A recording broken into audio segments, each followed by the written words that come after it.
तो देखिए दोस्तों, आज हम एक नया टॉपिक चालू करने जा रहे हैं जिसका नाम है चतुर्भुजों को समझना।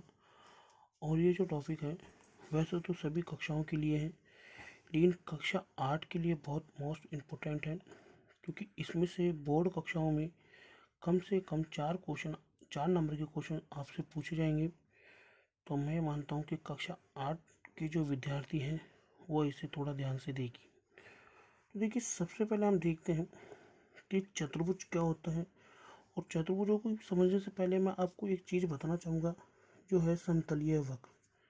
क्या है समतलीय वक्र? और समतलीय वक्र होता क्या है? जब हम जब हम पेंसिल को जब हम पेंसिल को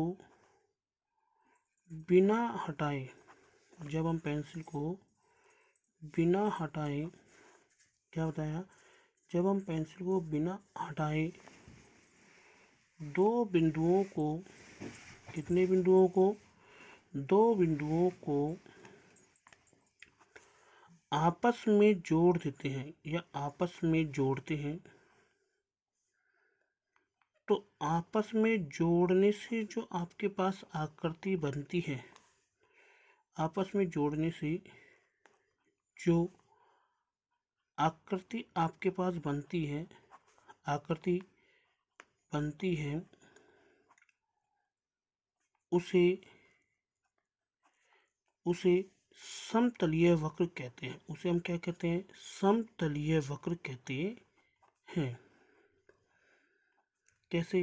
जैसे कि मैंने आपको बताया कि मान लीजिए कि ये जो मेरे हाथ में पेन है, ये एक पेंसिल है, और इसे बिना मैं उठाए इस तरह घुमा कर दो बिंदुओं को जोड़ दूं, या दो बिंदुओं को हम इस तरह इन दोनों बिंदुओं को जोड़ दें, ठीक है, तो इस तरह जो आकृतियाँ बनती है वो कहलाती है आपके पास समतलीय वक्र।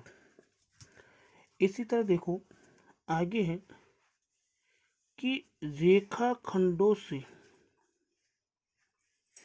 कौन से खंडों से? रेखाखंडों से बनने वाली, क्या बताया गया? रेखाखंडों से बनने वाली सरल बंद वक्र, सरल बंद सरल बंद वक्र बहुभुज कहलाता है। क्या कहलाता है? बहुभुज कहलाता है। यानी रेखाखंड, जैसे मान लीजिए कि ये दो बिंदुओं के बीच स्थित रेखा को रेखाखंड कहते हैं। ये दो बिंदुओं के बीच इस तरह हमने कुछ बना दिया, तो इस आकृति को बनाने में हमारे पास 4 रेखाखंड यूज हुए, 1 2 3 और 4। तो ये जो बना, ये क्या कहलाएगा? हमारे पास बहुभुज। क्या कहलाएंगे? बहुभुज। बहुभुज जो होते हैं इनको दो भागों में बांटा गया है, या आगे हम देख सकते हैं कि एक होता है आपके पास उत्तल बहुभुज, एक होता है उत्तल बहुभुज। और उत्तल बहुभुज क्या होता है, पहले हम इसके बारे में चर्चा कर लें। तो उत्तल बहुभुज वो होता है कि जिसके एक भी विकर्ण उस बहुभुज के बहिर्भाग में स्थित ना हो। तो हम इसको लिख सकते हैं, वह बहुभुज वह बहुभुज जिसके जिसका एक भी विकर्ण उसके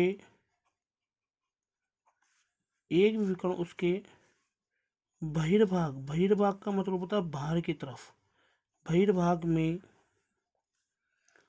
स्थित ना हो, उसे हम क्या कहते हैं? उत्तल बहुभुज। उसे हम क्या कहते हैं? उत्तल बहुभुज। दूसरा आपके पास होता है अवतल बहुभुज। कौन सा होता है? अवतल बहुभुज। और अवतल बहुभुज क्या होता है कि वह बहुभुज जिसका कम से कम या जिसमें कम से कम एक विकर्ण बहिर्भाग में स्थित हो। हम बोल सकते हैं वह बहुभुज जिसका वह बहुभुज जिसका या जिसके कम से कम जिसका कम से कम एक विकर्ण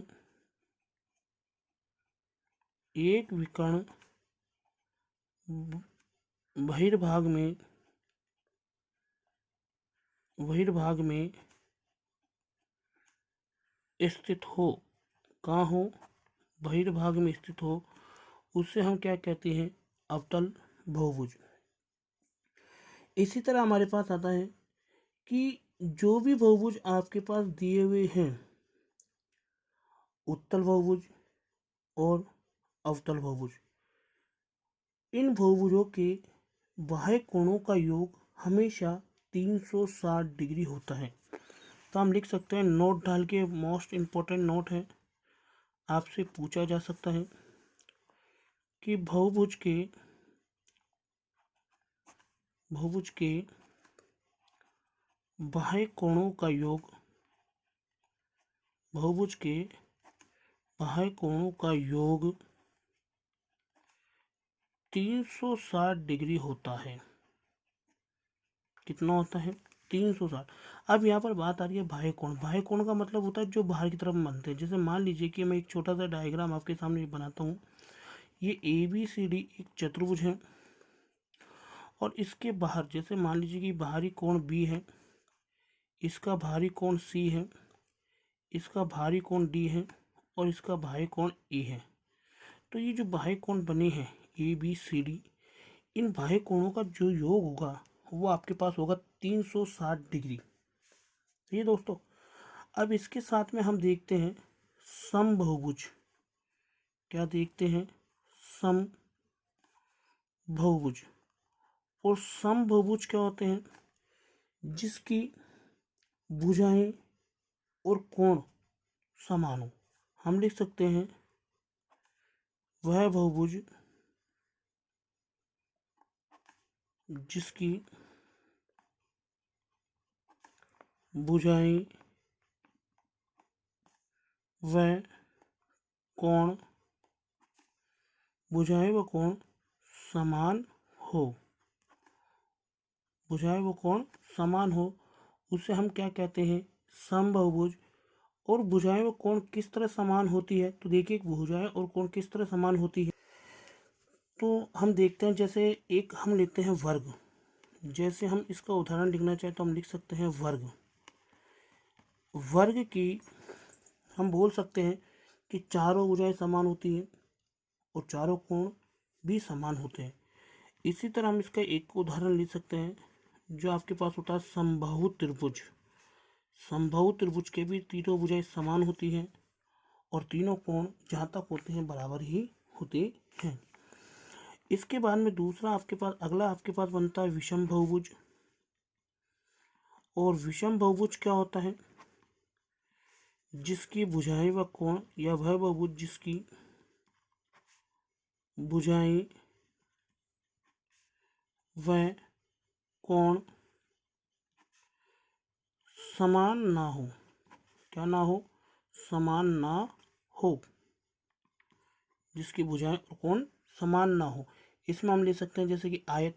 हम बोल सकते हैं कि आयत की चारों भुजाएं बराबर नहीं होती, उसके आमने सामने की भुजाएं बराबर होती है, कोण भी बराबर होते हैं। तो इस तरह समबाहुभुज और बहुभुज के बारे में आपने जाना। अब जो आज हमारा टॉपिक है चतुर्भुज, उसके बारे में जानने जा रहे हैं। तो देखिए, सबसे पहले मैं यहाँ पर बताना चाहूँगा कि चतुर्भुज क्या होता है। सबसे पहले मैं आपको क्या बताना चाहूँगा कि चतुर्भुज क्या होते हैं। तो देखिए, चतुर्भुज जो है वो तो देखिए चतुर्भुज जो होता है ना, हम बोल सकते हैं कि चार भुजाओं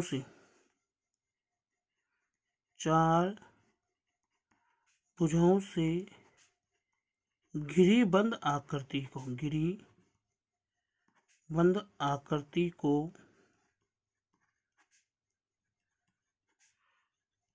चतुर्भुज कहते हैं। क्या कहते हैं? चतुर्भुज कहते हैं। या आप लिख सकते हो, चार रेखाखंडों से बनी बंद आकृति को चतुर्भुज कहते हैं। क्या बोल सकते हैं कि चार रेखाखंडों से, चलो मैं लिख देता हूँ, चार रेखाखंडों से, चार रेखाखंडों से बनी बंद आकृति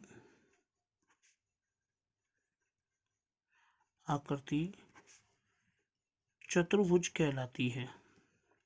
क्या कहलाती है? चतुर्भुज कहलाती है। अब देखिए, हमने देखा कि चार भुजाओं से घिरी बंद आकृति को हम चतुर्भुज कहते हैं, या चार रेखाखंडों से बनी बंद आकृति को हम चतुर्भुज कहते हैं। चतुर्भुज यानी कि जिसमें चार भुजाएं होती है, चतुर्भुज यानी कि जिसमें चार भुजाएं होती है, और इस प्रकार जो आकृति बनती है उसे हम क्या कहते हैं? चतुर्भुज। अब यहाँ पर हम चतुर्भुज के बारे में देखते हैं। तो चतुर्भुज में सबसे पहले अगर हम देखना चाहेंगे तो देखेंगे शीर्ष। शीर्ष क्या होते हैं? भुजा क्या होती है? कोण और कोणों का योग, और कोणों का योग। तो देखिए, शीर्ष क्या होते हैं? शीर्ष वो होते हैं जिस बिंदु पर आकर दो रेखाखंड मिलते हैं। जिस बिंदु पर आकर दो रेखाखंड मिलते हैं वह शीर्ष कहलाता है। जैसे बिंदु ए की हम बात करते हैं तो ए पर एक रेखाखंड तो ये और एक रेखाखंड ये, या हम बोल सकते हैं कि जहाँ पर आके दो रेखाएं मिलती हैं वहाँ पर शीर्ष होता है। तो शीर्ष ए हो गया, शीर्ष बी हो गया, शीर्ष सी हो गया और शीर्ष डी हो गया। तो हम बोल सकते हैं कि एक चतुर्भुज में चार शीर्ष होते हैं। जैसे इसमें है ए बी सी डी, इसके अलावा किसी में ई एफ जी एच हो सकता है, पी क्यू आर एस हो सकता है, कुछ भी हो सकता है, लेकिन शीर्ष कितने होते हैं? चार। भुजाएं, भुजा क्या होती है? दो शीर्षों के मध्य स्थित रेखा को हम चतुर्भुज की भुजा कहते हैं। दो शीर्षों के मध्य स्थित रेखा को हम चतुर्भुज की क्या कहते हैं? भुजा। जैसे कि ए बी, इस ए बी के, इस ए और बी ये दो शीर्ष है, इसके बीच में ये एक रेखा है जिसे हम क्या कहेंगे? भुजा कहेंगे। तो मैंने लिखा ए बी, और भुजा को दर्शाने के लिए इसके ऊपर इस तरह लाइन खींच देते हैं। इसी तरह बी सी है, फिर इसी तरह आपके पास सी डी है, और इसी तरह आपके पास है फिर ए डी। तो हम बोल सकते हैं कि एक चतुर्भुज में चार शीर्ष होते हैं और चार भुजाएं होती हैं। कोण, जिस शीर्ष पर आकर दो रेखाएं मिलती है, जैसे शीर्ष ए पर आके दो रेखाएं मिल रही है, एक तो हम बोल सकते हैं बी ए और एक हम बोल सकते हैं डी ए। तो जिस शीर्ष पर आकर दो रेखाएं एक दूसरे से मिलती है तो उस शीर्ष पर मिलने के बाद वो कोण का निर्माण करती है। किसका निर्माण करती है? कोण का। तो कोण आपके पास बना ए, इसी तरह कोण बना बी, इसी तरह कोण बना सी, और इसी तरह कोण बना डी। तो इनको लिखा कैसे जाता है? ये कोण का सिंबल होता है, कोण का साइन होता है। तो पहले लिखा जाएगा ए से, ए बी और सी, यानी हम एक एक उसकी काउंट करेंगे और तीन तक लेके जाएंगे। एक, दो और तीन, तीन तीन शीर्ष हम गिनेंगे। तो कौन ए बी और सी। तो हमने लिखा कौन ए बी और सी। फिर हमने पहले ए से काउंट करा था, अब बी से करेंगे। तो क्या होगा? बी सी और डी। क्या होगा? बी सी और डी। फिर उसके बाद में हम सी से काउंट करेंगे, सी डी ए। क्या होगा? C D A. और फिर हम डी से काउंट करेंगे, डी ए और बी। तो क्या बन जाएगा? D A B. इनमें जो कोण गिना जाएगा वो गिना जाएगा बीच वाला, जैसे कोण बी, कोण सी, कोण डी और कोण ए। ठीक है। अब देखिए कोणों का योग। कोणों का योग, तो चतुर्भुज के चारों अंतः कोणों का योग। कौन से कोणों का योग? अंतः कोणों का योग। कौन से कोणों का? अंतः कोणों का योग जो होता है वो होता है 360, और बाह्य कोणों का, कौन से कोणों का? बाह्य कोणों का योग भी जो होता है वो आपके पास होता है 360 डिग्री। ठीक है दोस्तों। अब हम आगे देखते हैं। तो हम देखेंगे कि एक चतुर्भुज में जो होते हैं विकर्ण, वो विकर्ण होते हैं दो। और विकर्ण क्या होते हैं कि चतुर्भुज के सम्मुख शीर्षों को मिलाने पर जो रेखा प्राप्त होती है, चतुर्भुज के सम्मुख शीर्षों को मिलाने पर जो रेखा प्राप्त होती है वो विकर्ण कहलाती है। जैसे कि इसमें ए और सी, तो इनको मिलाने पर हमें एक ऐसी रेखा प्राप्त हुई, तो ए सी जो है वो इसका विकर्ण है। इसी तरह बी और डी, बी और डी जो शीर्ष है इनको भी मिलाने पर हमें ये रेखा प्राप्त हुई, तो ये भी क्या कहलाएगा, इसका विकर्ण बी डी। अब चतुर्भुज को और आगे से देखते हैं, तो चतुर्भुज को कई भागों में बांटा गया है, जिनमें से आपके पास है, तो जिनमें से आपके पास है, पहला हम बोल सकते हैं समांतर चतुर्भुज। कौन सा चतुर्भुज? समांतर चतुर्भुज। और समांतर चतुर्भुज होता क्या है? तो देखो, समांतर चतुर्भुज की कोई ज़्यादा बड़ी डेफिनेशन नहीं है, बहुत छोटी सी है, सिर्फ आप उसको सुनिए, सुनने में भी वो आपको काफ़ी हद तक याद हो जाएगी। हम बोल सकते हैं कि ऐसा चतुर्भुज, क्या बोल सकते हैं, ऐसा चतुर्भुज जिसकी सम्मुख भुजाओं का एक युग्म समांतर हो। क्या बोल सकते हैं? ऐसा चतुर्भुज जिसकी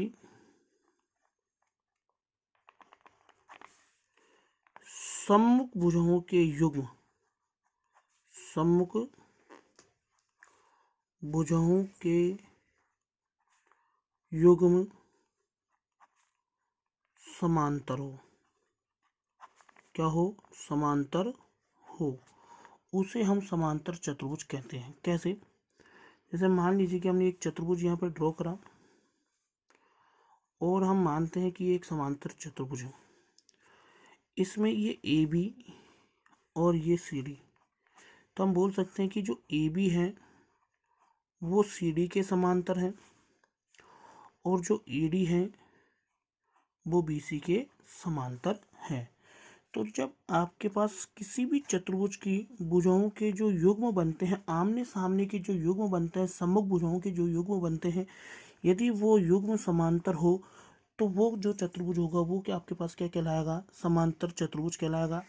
अब इसी तरह देखिए कि समांतर चतुर्भुज जो होता है उसमें भी 4 कोण, 4 शीर्ष, 4 भुजा होती है। अब इसमें हम कुछ एक नई चीज़ें देखते हैं। तो देखो, सबसे पहले मैं आपको बताना चाहूँगा सम्मुख कोण, कि सम्मुख कोण होते क्या हैं।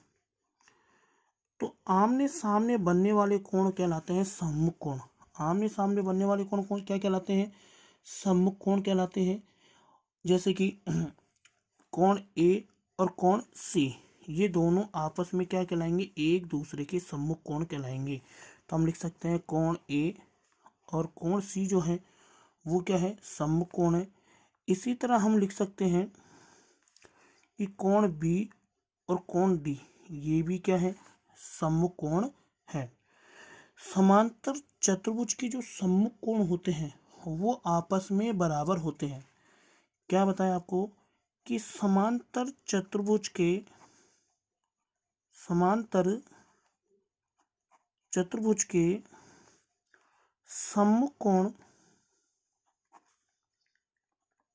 कोण समान होते हैं। क्या होते हैं? समान होते हैं।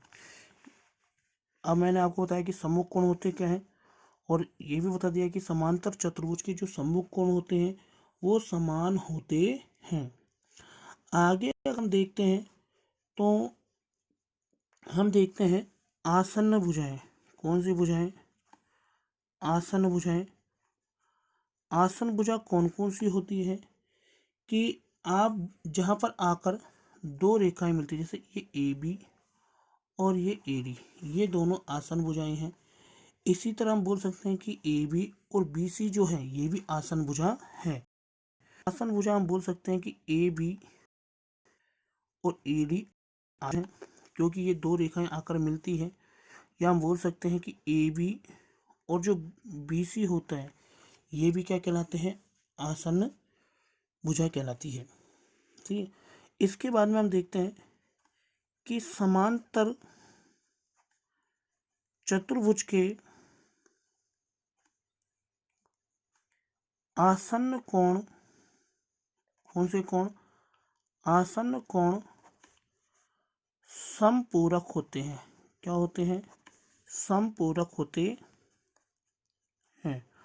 समपूरक का मतलब वह दो कोण जिनको जोड़ने पर हमारे पास 180 डिग्री आता हो वो कहलाते हैं समपूरक कोण। आगे हम देखते हैं कि समांतर चतुर्भुज के जो विकर्ण होते हैं क्या होते हैं। समांतर चतुर्भुज के विकर्ण पर चतुर्भुज के विकर्ण आपस में समद्विभाजित करते हैं। समद्विभाजित का मतलब हुआ समान दो भागों में बांटना, समद्विभाजित करते हैं।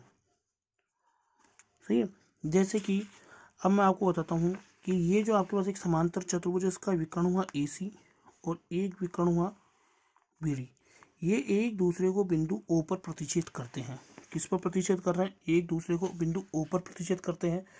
तो O पर अगर हम प्रतिच्छेद करते हैं तो ये जो विकर्ण है एक दूसरे को समद्विभाजित करते हैं, और अगर ये एक दूसरे को समद्विभाजित करेंगे तो AO और OC, क्या AO बराबर होगा OC के, इसी तरह BO बराबर होगा OD के। क्या होगा? BO जो होगा वो किसके बराबर होगा? OD के बराबर होगा। और जो O है, जो बिंदु O है, मैं लिख सकता हूँ बिंदु O विकर्णों का केंद्र बिंदु होता है, या विकर्णों का मध्य बिंदु होता है। ऐसा लिखिए आप, केंद्र बिंदु नहीं, मध्य बिंदु होता है। समांतर चतुर्भुज के विकर्णों का जो बिंदु होता है O, वो उस विकर्णों का मध्य बिंदु कहलाता है। इसके बाद में आप लिख सकते हो कि समांतर चतुर्भुज के जो विकर्ण होते हैं वो उसे दो बराबर सर्वांगसम त्रिभुजों में विभाजित करता है। क्या? कि समांतर चतुर्भुज के जो विकर्ण हैं, जैसे ये मैं आपको यहाँ पर बताता हूँ कि ये मान लीजिए एक समांतर चतुर्भुज है और इसकी जो विकर्ण है, ये विकर्ण इस चतुर्भुज को दो त्रिभुजों में बांटेगा। एक त्रिभुज ये और दूसरा त्रिभुज ये, और जो दोनों त्रिभुज होंगे ये दोनों ही त्रिभुज क्या कहलाएंगे? सर्वांगसम कहलाएंगे, बराबर कहलाएंगे। तो दोस्तों, आज हमने समांतर चतुर्भुज के बारे में जाना। अगली वीडियो में मैं आपको समलंब, समचतुर्भुज, पतंग, इनके बारे में बताऊंगा। आज के लिए इतना ही। काफ़ी धन्यवाद।